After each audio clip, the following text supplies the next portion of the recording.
নমস্কার, কেমন আছেন আপনারা? আমি পৌলমী আবারও এলাম নতুন একটি ব্লগ নিয়ে। আশা করছি আপনারা সবাই ভালোই আছেন। আমিও ভালোই আছি। তো আজকের ব্লগটা সারাদিন কি করছি চলো তোমাদের সাথে শেয়ার করি। আজকে ভেবেছি একটু বিরিয়ানি বানাবো, তো সেটাও তোমাদের সাথে শেয়ার করবো। সকাল থেকে কিছু কিছু ক্লিপ তোমরা দেখলে। চলো এখন বিছানাটা ছেড়ে নিই, তোমরা দেখতে থাকো। ব্লগটি যদি ভালো লেগে থাকে অবশ্যই লাইক কমেন্ট শেয়ার করে পাশে দেখো। যারা যারা নতুন দেখছো তারা তো করছোই, আর যারা আগেও দেখছো অনেকেই কমেন্ট করছো, বেশ ভালো লাগছে। তোমাদের প্রত্যেকের কমেন্ট আমি পড়ি, বেশ ভালো লাগে। সবাইকে রিপ্লাই দেওয়া হয়ে ওঠে না, তবে অনেক পুরনো জনও কমেন্ট করছো দেখছি।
মা ওদিকে গেছে স্নানে, তো এখন বললো আমাকে একটু নেড়ে দিতে, তো আমি এখন একটু নেড়েই দিচ্ছি। আচ্ছা, কারা কারা তোমরা কুমড়োর তরকারি খেতে পছন্দ করো? আমার খুব একটা ভালো লাগে না, কিন্তু বানায় ওই খেতে হয়। কুমড়োর তরকারি আমার খুব একটা পছন্দের নয়। এগুলো হচ্ছে আমাদের গাছের কুমড়া। এখানে আমি বসেছি এই জামাটা নিয়ে। জামাটা ছিল হাই নেক আর ওই 3/4 মতো স্লিভস, কিন্তু জামাটা যেহেতু অনেকটাই ভারী, তো পরতে অতটা ভালোও লাগতো না, আর ওই হাই নেক আমি খুব একটা পরতেও পারি না। তো সেটাকেই কেটে এখন ভেবেছি একটু গোল গলার মতো করব, আর হাতটাকেও হাফ স্লিভস করব। জামাটার গলাটার কাছে একটা ব্ল্যাক পাইপিং লাগানো ছিল, সেটাকে আমি ফার্স্টে খুলে নিয়েছি, তারপর মাপ অনুযায়ী আমার গোল গলা শেপে কেটে নিয়েছি। আগে কখনো পাইপিং বসাইনি, এমনি টুকটাক হাতে ঘরে সেলাই করি, তবে এরকম গলা কেটে পাইপিং বসানো এই সমস্ত কাজ করিনি। মেশিনেই দিই, মেশিনে দিলেও হতো, বাড়ির কাছেই ছিল, কিন্তু তাও নিজের হাতে করা একটা বেশ ভালো লাগে।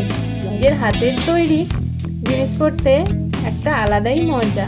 এই যে হাতটা দেখছো, এটাই আমি কেটে ছোট করব। কিছুটা কাজ এগিয়েছে আর কিছুটা বাকি আছে, চলো তাড়াতাড়ি শেষ করে ফেলি।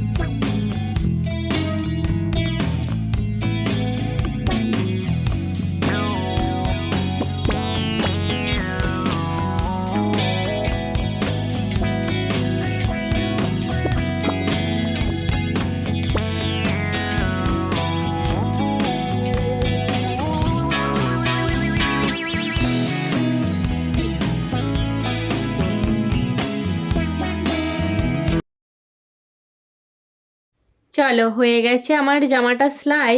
তোমাদেরও নিশ্চয়ই জানতে ইচ্ছা করছে কেমন কি হলো জামাটা।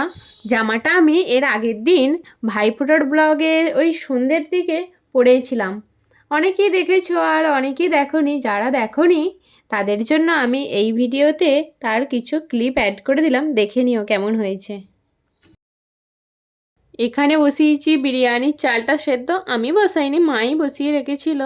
আমি যেহেতু ওই কাজটা করছিলাম, তো ভাত সেদ্ধই হয়ে এসছে। বিরিয়ানির জন্য তো ওই 80% কি 70% সেদ্ধ দরকার, কিছুটা তো আবার দমে বসালে তখন হয়। আর এখানে এনেছে 1 কিলোর মতো মাংস। আমি দেখে নিচ্ছি পিসগুলো কেমন হয়েছে। এখানের কাকুটাকে বললে বেশ ভালো রকমই পিস করে দেয়, বাপিই এনেছে। তো এখন মাংসটা ম্যারিনেট করে নিলাম। এরপর চিকেনটা 1 ঘন্টার মতো ম্যারিনেট করে রেখে তারপর বিরিয়ানির জন্য কষা শুরু করব। বিরিয়ানির রেসিপি তো তোমরা সবাই জানো, আর আগেও অনেকবার শেয়ার করেছি। তাও যদি কারোর জানতে ইচ্ছা হয় তো আমাকে বলো, আমি পরের ভিডিওতে বলে দেবো আমি কিভাবে কি বিরিয়ানিটা বানাই।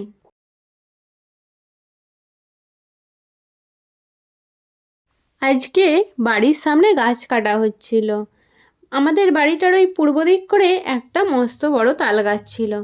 মেঘ ডাকলে বেশ ভালোই ভয় পেতাম, আর 1-2বার ওতে বাজও পড়েছিল। তাল গাছটা তো কাটা হয়ে গেছে, এখন ওই মাথাটা কাটছে, ওখান থেকে নাকি মেথি বেরোবে। আমি কখনো মেথি খাইনি বা দেখিও নি। সবার মতো ওয়েট করে আছি কেমন মেথি দেখতে হয় আর কেমন টেস্ট হয়, খেয়ে দেখবো। এই যে এই সাদা অংশটাকে বলছে মেথি, এটাকে এবার বার করে দেবে। এই দেখো এখানে কত মেথি বেরিয়েছে। ছোট ছোট পিস করে জলে ভিজিয়ে রাখলাম। আশেপাশে সবাইকে দিতে হবে, তো এই জিনিসটা আর চট করে পাওয়া যাবে না। চিকেনটা এখানে কষা হচ্ছে। আর এই যেই স্টিকগুলো দেখছো, এগুলো নিয়ে কি করব বলো তো? ক্যাপসিকাম, পেঁয়াজ, টমেটো এখানে কেটে রেখেছি। আর এখানে কিছুটা মাংস ছোট ছোট পিস করে একটু ম্যারিনেট করে রেখেছি। ওই দই, ডিম, আদা, জিরে বাটা, রসুন বাটা, পেঁয়াজ বাটা এসব দিয়ে। আসলে আজকে ভেবেছি একটু চিকেন স্যাটে বানাবো। স্টিকগুলোর মধ্যে চিকেন আর এই সবজিগুলো সাজিয়ে নিয়ে দেখাচ্ছি।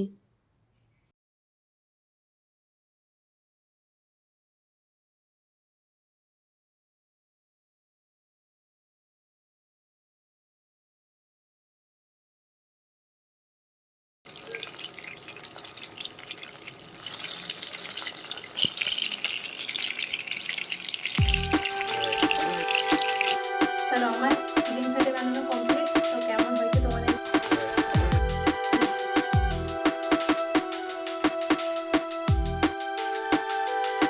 একটু খেয়েও দেখবো কেমন হয়েছে। দেখি যেন লোক লাগছে, বেশ খেতে মনে হচ্ছে, তাই না?